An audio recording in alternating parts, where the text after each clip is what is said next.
Type how many repair attempts before it's a lemon into a search bar, and you'll get a number back within about 2 seconds. 3. That's usually the number, sometimes 4. Here's the problem. Whoever gave you that number doesn't know what state you're in, doesn't know whether you bought a motorhome or a travel trailer, and doesn't know whether your defect is a cracked vent cover or a brake failure. And every one of those 3 things can change the answer.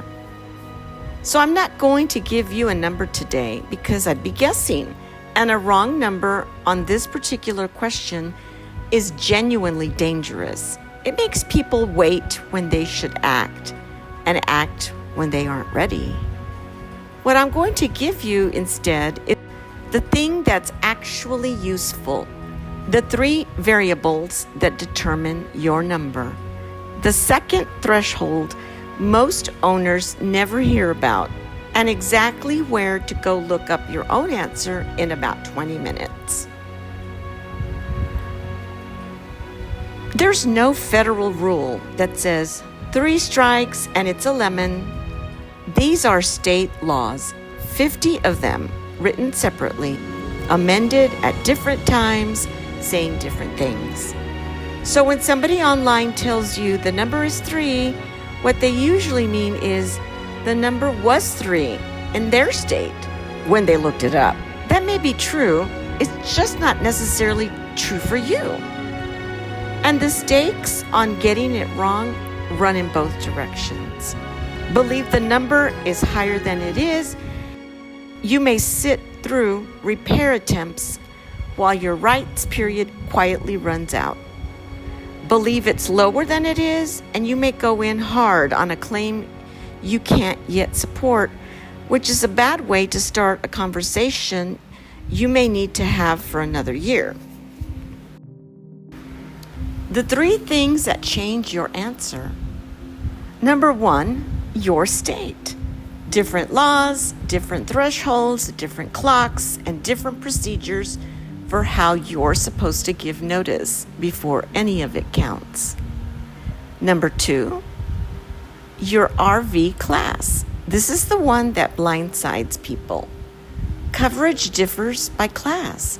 Some states exclude towables from their lemon law entirely, and many exclude a motorhome's living quarters, even where the chassis is covered. So a fifth wheel owner and a Class A owner in the same state can be in completely different legal positions with the same leak. If you own a towable, please don't assume you're covered just because your neighbor with the motorhome was. Look it up specifically. And number 3, whether the defect is a safety hazard. Some states set a lower bar for defects that could cause serious injury.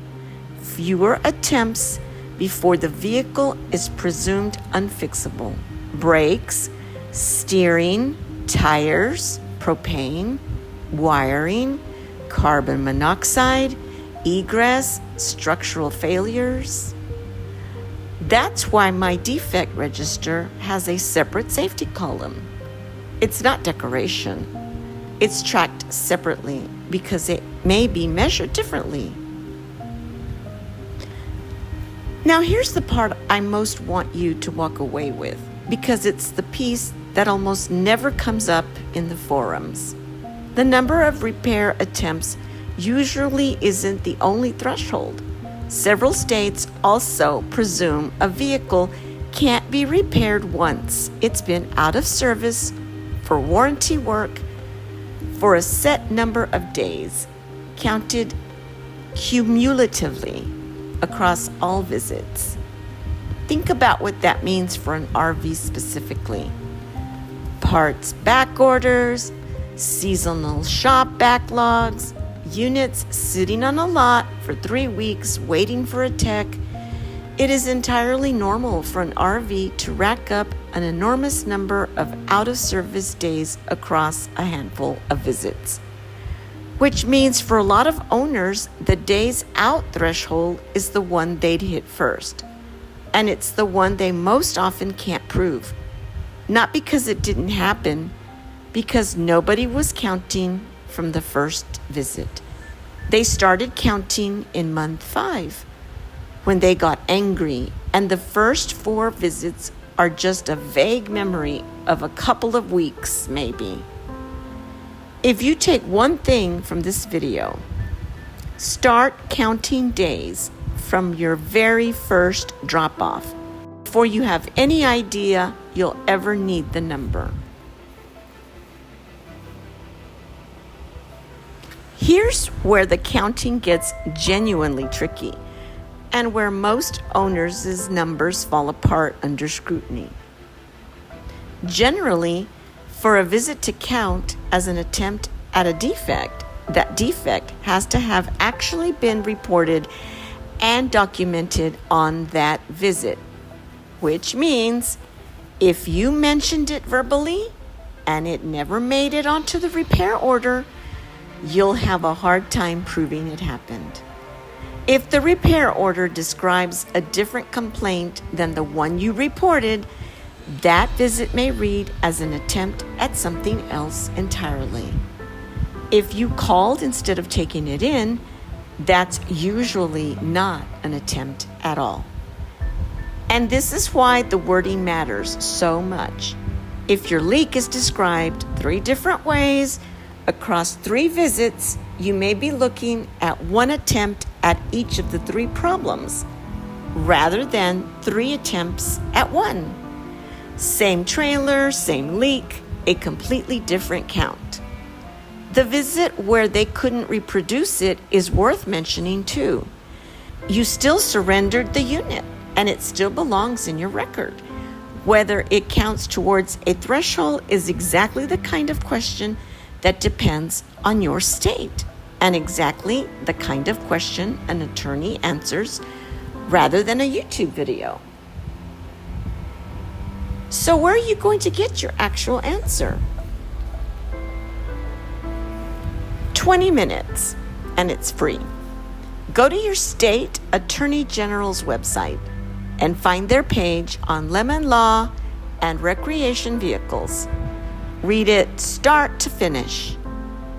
6 things to write down: how long your rights period is and what date it runs from, the repair attempt and days out thresholds, whether your RV class is covered and which parts of it, who notice goes to and by what method, which arbitration or mediation program your state names, and the filing deadline for that program. Write the date you read the page next to your notes, because these change. That page is the answer, not a forum, not a video, not me.